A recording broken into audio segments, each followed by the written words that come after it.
Have you ever noticed how certain political phrases just seem to be everywhere? Today, we're going to dig into an author's analysis of how that language is actually built to shape our most basic beliefs, a lot of times without us even noticing. I mean, you've heard this one, right? It's all over the place. The source we're looking at today uses this as a perfect example of a powerful rallying cry. So what is it that makes this phrase, and others like it, pack such a punch? Yeah, that's the big question, isn't it? And according to the author we're studying, the answer is a very specific kind of communication strategy. It's not just designed to persuade you on one issue, it's designed to install beliefs so deep that you just accept them as common sense, as fundamental truth. All right, so here's our game plan.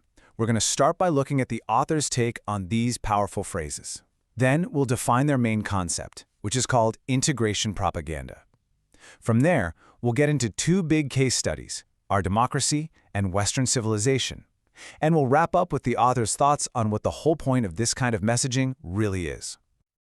So the author's entire analysis kicks off with a pretty simple observation. These powerful political phrases are almost never an accident. They are very carefully chosen for the emotional reaction they create and for their ability to build a really strong sense of us. And that idea leads us straight to the core concept of this piece, integration propaganda. Now, this is the author's own term for a type of message that isn't even trying to win an argument. The goal is much bigger. It's to make a certain belief feel so basic, so fundamental, that it feels like it's not even up for debate. So, you might be wondering, how does this integration propaganda actually work in the real world? Well, the author lays out a framework that suggests these messages are specifically tailored and targeted to different groups in society.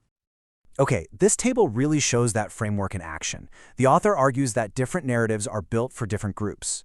So for minority groups, it's often a story of receiving progress.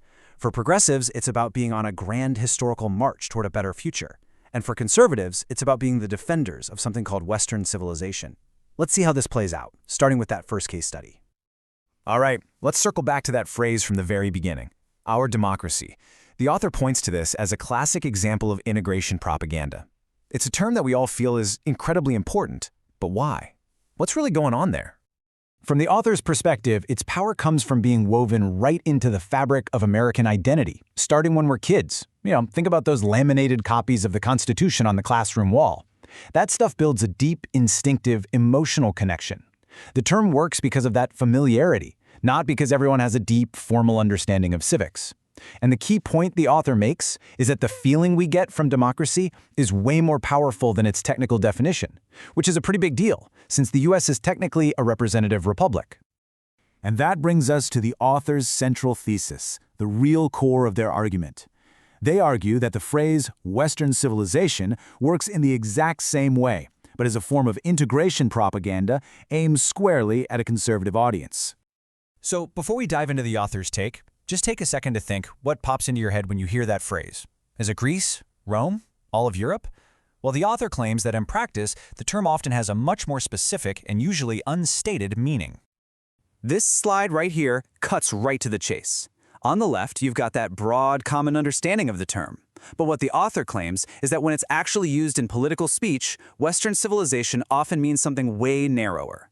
The cultural and political heritage of the United Kingdom and the United States, what they call the Anglo-Empire. Now, to make this point even clearer, the source material uses an analogy.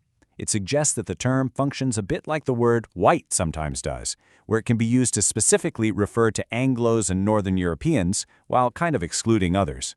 The argument is that Western civilization is used to define a very specific cultural in-group. So, how does this work in the real world?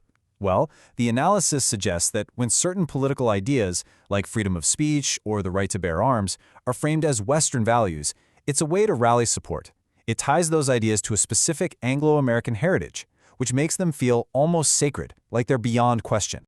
The author then links this cultural idea to a much broader economic theory.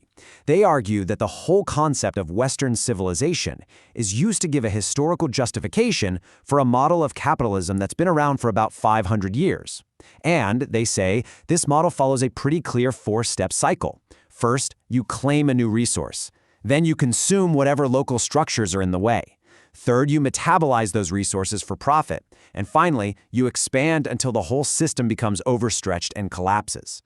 And to show this isn't just some abstract idea, the author points to some very real-world examples. They argue that you can see this exact same four-step pattern playing out in historical events like the rise of sugarcane plantations and even in modern crises like the opioid epidemic.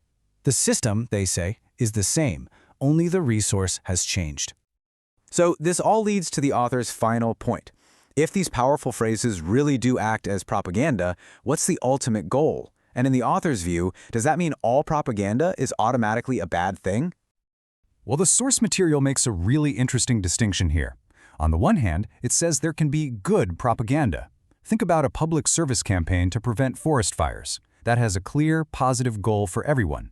But on the other hand, it describes what it calls sinister propaganda, messaging that twists history in order to push out older values, things like family, community, legacy, and replace them with a single-minded focus on profit. Ultimately, the author says their goal isn't to tell you what to believe, but simply to encourage you to think more critically. The whole reason for laying out this argument, they say, is to give people the tools to see what's really being communicated under the surface of these powerful phrases, so we aren't so easily manipulated. And that really leaves us with a final question to think about. If we follow this author's logic, what other words and phrases do we all use every day without ever really stopping to ask what they truly mean?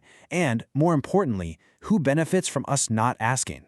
That's a powerful thought to end on. Thanks for joining me for this breakdown.